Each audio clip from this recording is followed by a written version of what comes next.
Good afternoon, students.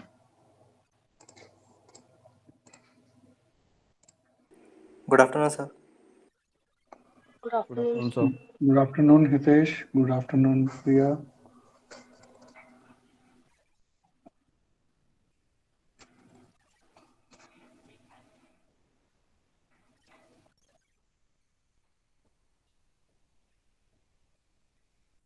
Good afternoon, sir. Good afternoon, Arpit.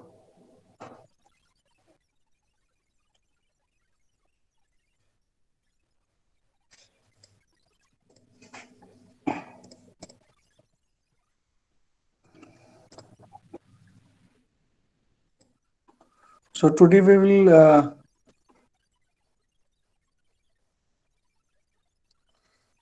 be starting the new unit, that is quality control of various actually materials as well as the processes. So if we talk of quality control of concrete construction, that means this is one of the most dominant parts of civil engineering domain, although it consists of uh, quality control at different levels. So we are required to execute quality control at different levels for an overall quality of concrete. That is testing and evaluating the quality of the material, such as cement, aggregate, fine as well as coarse aggregate, reinforcement, and then finally the concrete construction whole as a process. So we already know that what are the testing procedures in cement, in aggregate, and in enforcement. What are the things that we are required to keep in mind during the testing procedures of those materials? But we will also go through it subsequent to this particular lecture, that what are the other things apart from the things which we have already discussed, that during the testing of cement, aggregate, or reinforcement as a structural constituent, the things kept in mind. So that we will see later. Today we will discuss that quality control in concrete construction. So it has got three stages actually. Quality control before concreting, quality control during the execution of any project, that means at the site, and then we can have quality control after the construction. So there are various points which are required to be kept in mind during these three stages. For stage one, yes, please, Deepak. Any question, Deepak? No, sir. Okay. So quality control before concreting, that is this stage of quality control, consists of two steps: checking of specification requirements regarding excavations, forms, reinforcement, and embedded fixtures, etc. That means whatever coffer dam, that form work, or whatever scaffolding you have to apply, that has also be required to be checked. Retaining wall, if it is going to, it is a permanent retaining wall for any basement, or if it is a temporary retaining wall constituted by a sheet pile wall, then also its anchorage with main sheet pile wall with the cross wall, or its anchorage with the soil has to be checked. Control test on concrete ingredients, which I just told you. So there are two types of test. One is the regular traditional test on cement, aggregate, water, fine and coarse aggregates. And the other one is checking the quality. So these are the two different types in which we actually document that these are the things which are required to be kept in mind before deciding on to the material. Such as I would give you cite an example of coarse aggregates. So there are the specifications that the material retained on such and such sieve and passing from sieve number this, such as varying from 20 to let us say 80 So what is, as per the mixed design, what is the requirement of the designer of the coarse aggregates? So when the truck loaded with your coarse aggregate has reached the site and it has been before it is being dumped, and even after that, the site engineer or you as an engineer have to evaluate whether that particular stock of aggregates is feasible to be used or not. Otherwise, you can return that particular stock. Then we have got cement. We will start with the actually critical points to be concerned and to be kept into mind. Quality of cement is ascertained by making compressive strength tests on cement cubes. However, for effective control of cement, it should be tested initially once for each. That is actually, this is the difference between a regular traditional test on cement and for finding out mechanical properties of cement as a material. Its physical as well as mechanical properties. And doing a test on cement for actual execution at the project, because the executing a project which can go for years, 4 years, 5 years, it is a long duration, and in between you don't know what are going to be the changes which can fall on into the discrepancy of the domain of the cement quality and content, or you can say brand. So that is means intermittently you have to continuously check the quality of the cement. So for that, it should be tested initially once for each source and subsequently once for every 2 months. So for every 2 months, it is required to be checked for physical as well as mechanical properties, a short type of test you can say. And in case in between these 2 months, there is a change from the source, such as company has been changed. It has changed from Birla Cement to Ultratech Cement, or from Shree Cement to Ultratech Cement, and it has been stacked into your godown.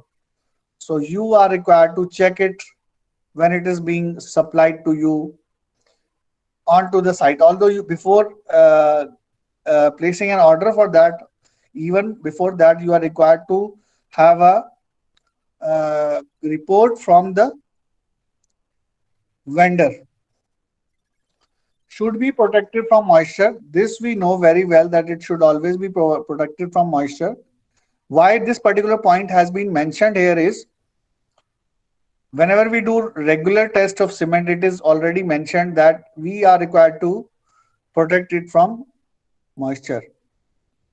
But as I earlier mentioned that for 5 to 7 years, let us say we have got a 5-star hotel which has got 7 to 10 towers in construction, which is of course going to take 4 to 5 years.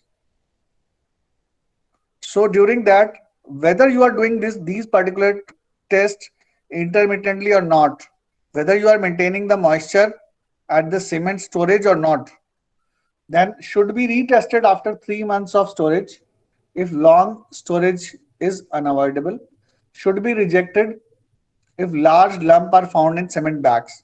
So immediately after say 6 months, somehow you found the lumps into the cement bags, you are not supposed to use them. Then we have got aggregates.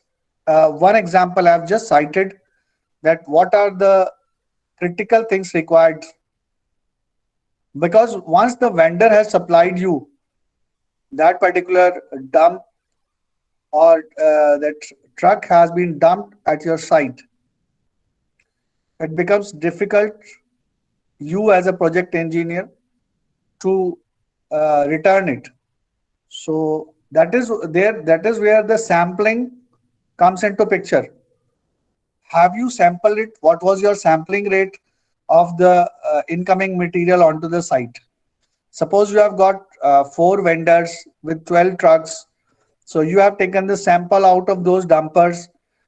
That will be your sampling rate.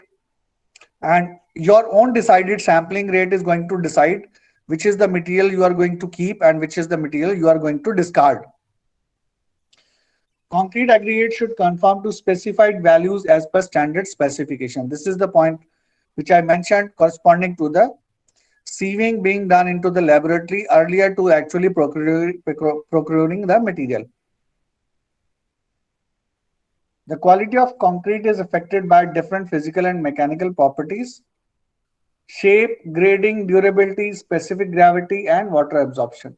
So immediately when you have procured, actually you are already having a report from the vendor that these are the mechanical properties supplied these are the properties which are there with the material provided by me.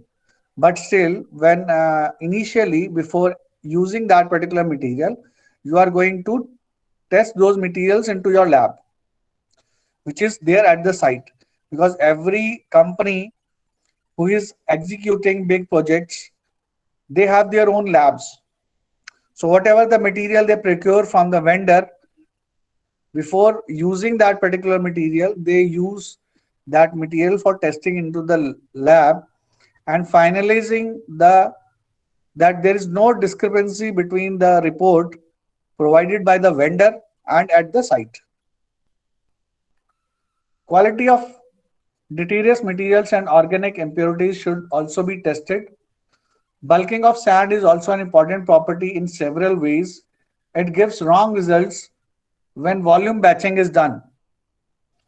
It increases water cement ratio, which in turn reduces strength, because actually sand is such a material that it is having various uh, properties. The content, water content within the sand, you know how much critical it is. It varies hugely. It varies hugely, and that moisture content into the sand is definitely going to interfere with the water cement ratio during concreting. So during procuring and while the execution of the project has started, what was the moisture content into the sand during the execution of the project? During the execution of the concreting in cubic meter. So how many cubic meter is required to be casted today? You as a site engineer, you as a site engineer are going to do all the calculations a day before. What is going to be the length of the reinforcement I will be requiring the next morning? How, whether it has been rebarred, whether it has been converted into the hooks have been generated, whether the cage is ready, that means scheduling is proper. Have you checked the scheduling according to the cage of the reinforcement already ready onto the site? Whether your angles, instruments, your vibrator, generator, all are in working condition or not. This is your role as a site engineer before the concreting, which is supposed to be poured the next morning. Every entry you are required to the let us say checklist. Every checklist you are required to prepare before you go on for actual concreting the next day morning. Suppose it is 10 cubic meters of concrete is supposed to be poured. So you have to check everything, my dear, corresponding to everything. If the reinforcement which you are going to use the other day is already corrugated, you have to immediately replace that particular reinforcement from your stocks so that the corrosion reinforcement is replaced.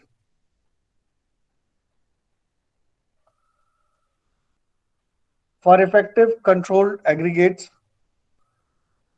are required to be tested once initially for approval of source. That is what I mentioned again and again. Approval of source.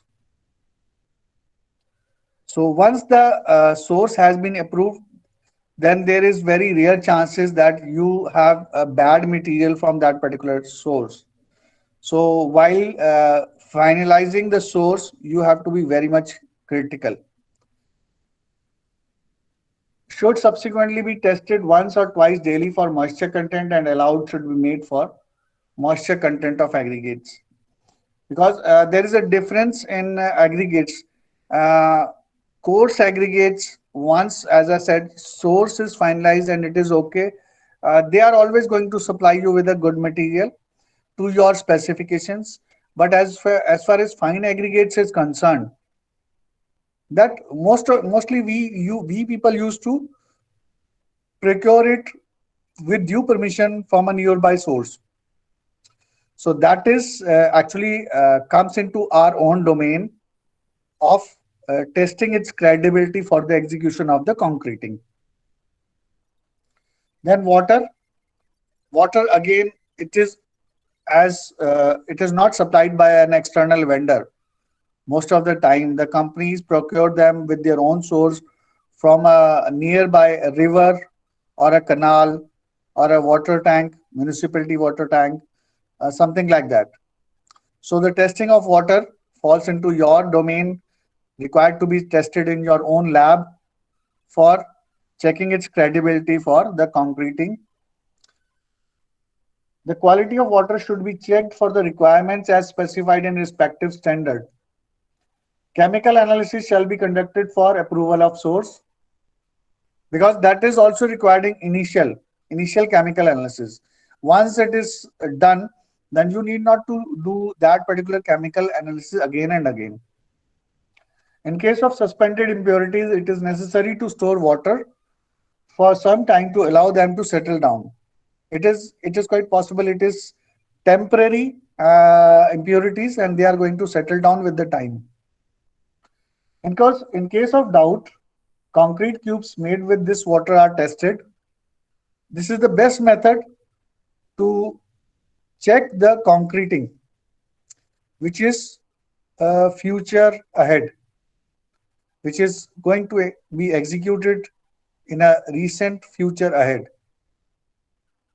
Simply use the same material approximately 2 months before, because you require 28 days for the time to finish for curing to happen and to attain a strength.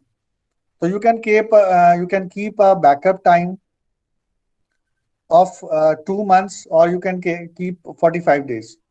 So whatever materials you are having at the site, you just cast 12 to 15 to 18 cubes onto the site, test them into your laboratory. Everything is going to be checked. You can vary the parameters, such as it has been mentioned here, that water has to be checked. Now keep the other variables constant. Just change the water source. Keep 10 cubes with one source and keep rest 18 with other source, like that. Then stage 2 we are having, which is quality control during concreting. This is, I should say, very important, most important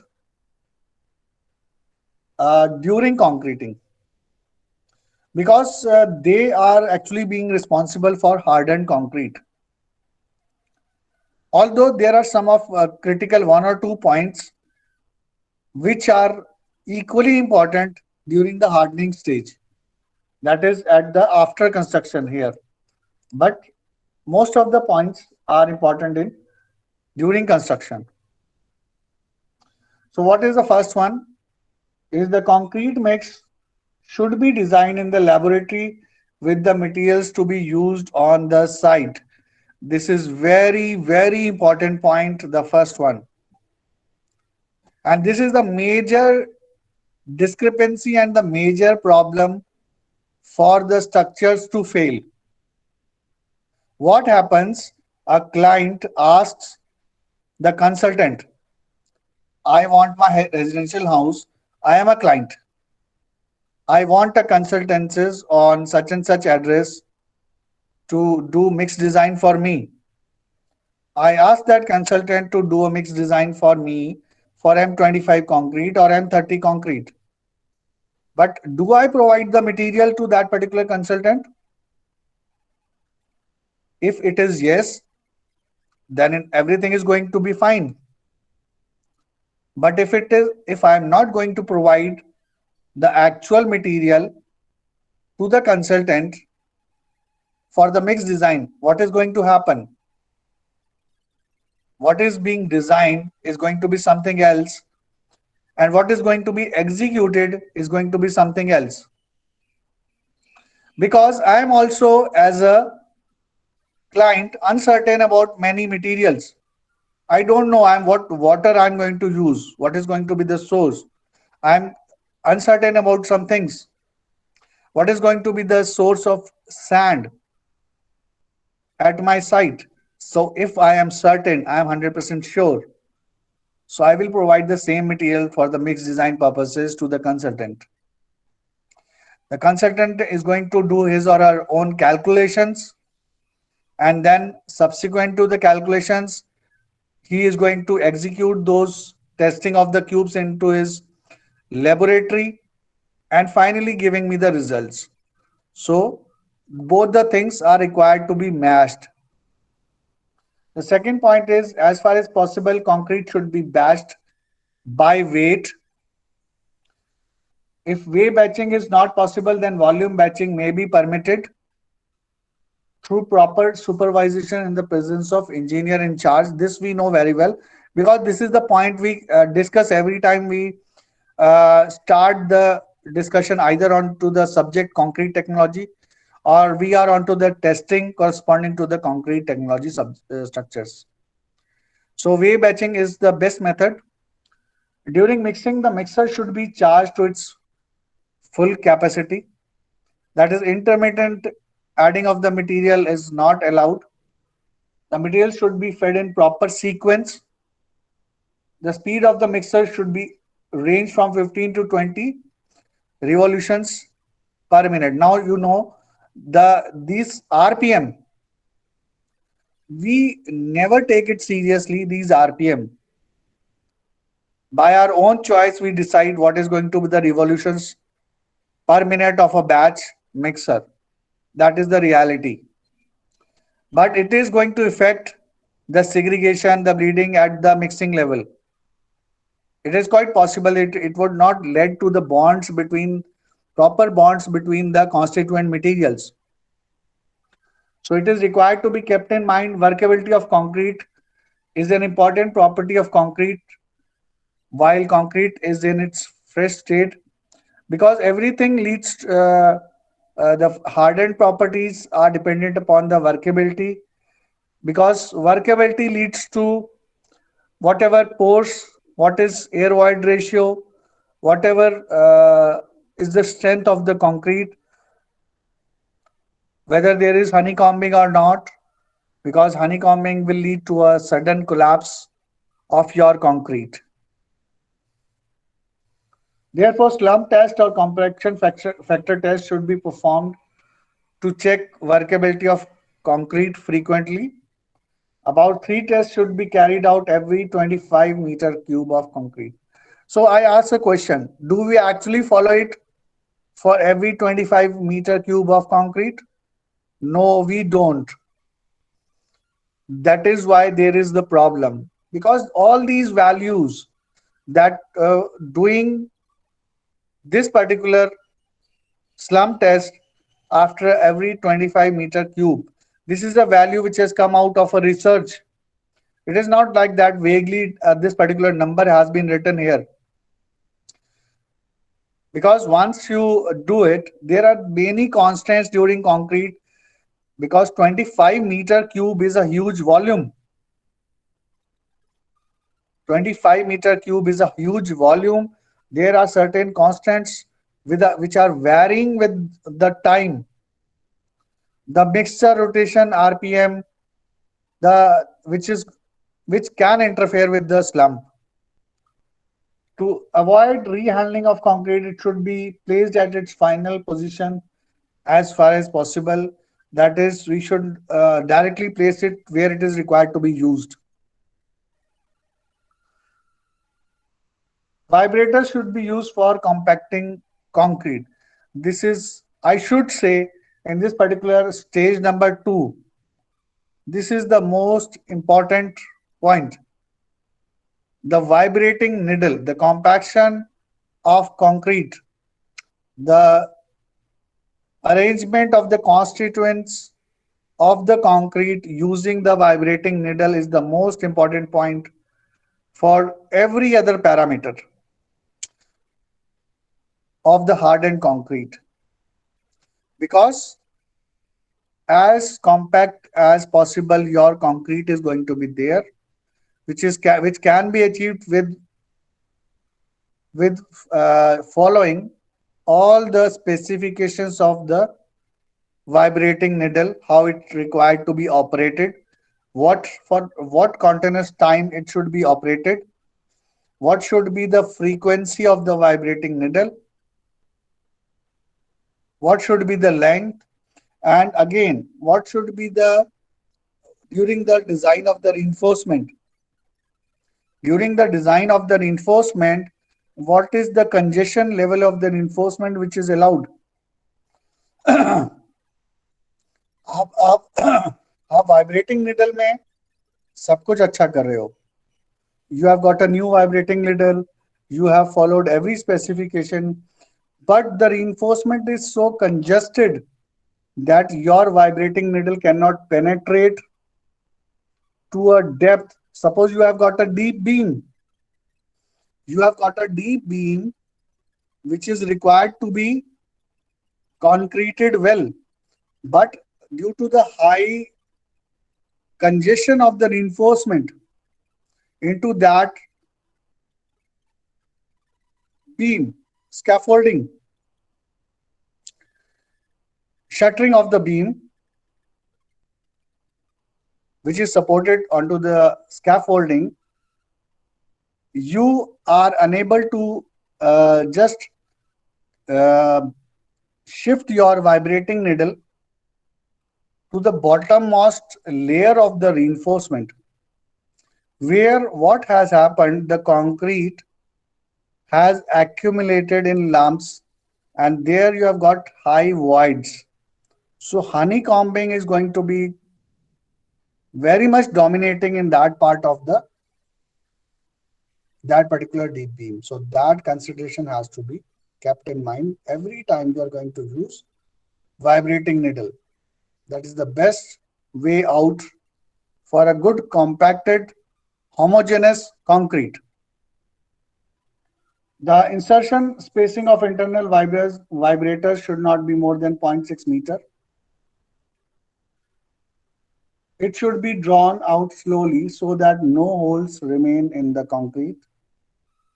The frequency of vibrators should not be less than 7,000 cycles per minute. Now this frequency, this value is a critical value. You should not be doing less than that, and you should not be doing more than that. Otherwise, it has written how it is going to interfere. Then curing should be done for a specified period so that concrete develops requisite strength. What happens? We never follow proper curing at the site. And that is one of the reasons for the shear as well as tensile strength of the plain concrete which is being used in RCC elements to be of inferior quality. So if it is not being followed, we can have diagonal compression failure in shear for the flexural members, We can have a tensile failure of the concrete part with the opening of the fibers and cracking of the beams and columns. Concrete should be covered with adhesion, that is a cloth which is used for curing. It remains moist for a long time. As soon as it becomes hard, the formwork should correspond to final form of the structure. It should be checked before concreting is started. The inside of the form should be clean and oiled. So because what happens initially, let us say you have placed formwork, or in other words, shuttering 3 to 4 days back. And in the meantime, when the day of concreting has reached, somebody has interfered with that particular formwork or shuttering, or it is by on its own by some windstorm or something else. The elevation,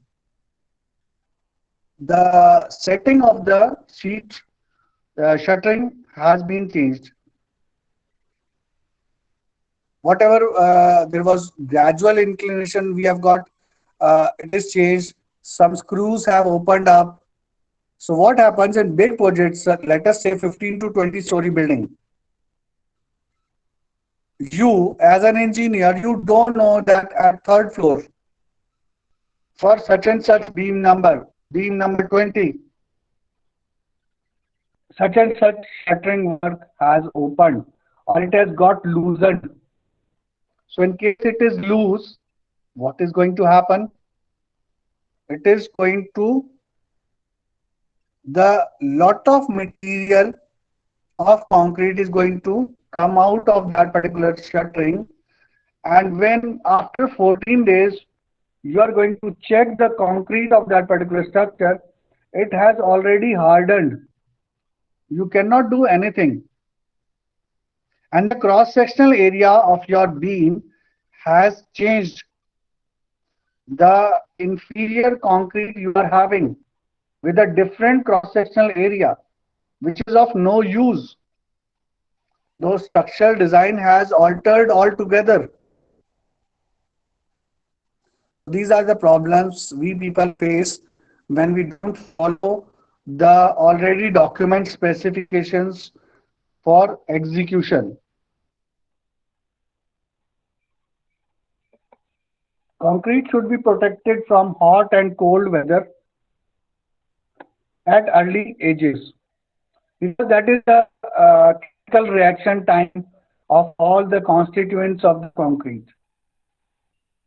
Every process of shrinkage, expansion, contraction of the concrete is going on during that particular stage. So excess of heat and excess of cold is going to create problem at that point of time. In case you have got huge cold, temperature conditions are -40, so it won't let the chemical reaction to be completed, and you will be having an incomplete CSH gel, an incomplete bond of the plain concrete, the reinforcement, which is ultimately going to lead to a collapse. That is a brittle failure of the concrete. Now that will lead to the ultimate redirection of the stresses from flexural member to the column. Now in very cold weather, water aggregates should be heated. Accelerated or improved quality can also be used. Now you can see that you cannot go on with the same constituents as far as cold weather conditions is there. And in case of extreme hot weather conditions, such as let's say Rajasthan, we are having 50 degrees centigrade. So we used to do moist the concrete and bricks, aggregates and bricks with watering them superficially so that they are able to maintain their moisture content when they are being actually used in the concreting work. So as it has been mentioned earlier that you are supposed to check the slump after 25 meter cube of concrete. Similarly, after several, let us say 5 to 10 cubic meters of concrete, you are also required to check this cube testing for various purposes, which is one of these reasons is the checking the internal moisture content of the aggregates. Stage 3 is quality control after construction. So I think the time limit has reached. This we will see tomorrow. Thank you, class. Any doubts, students? No, sir.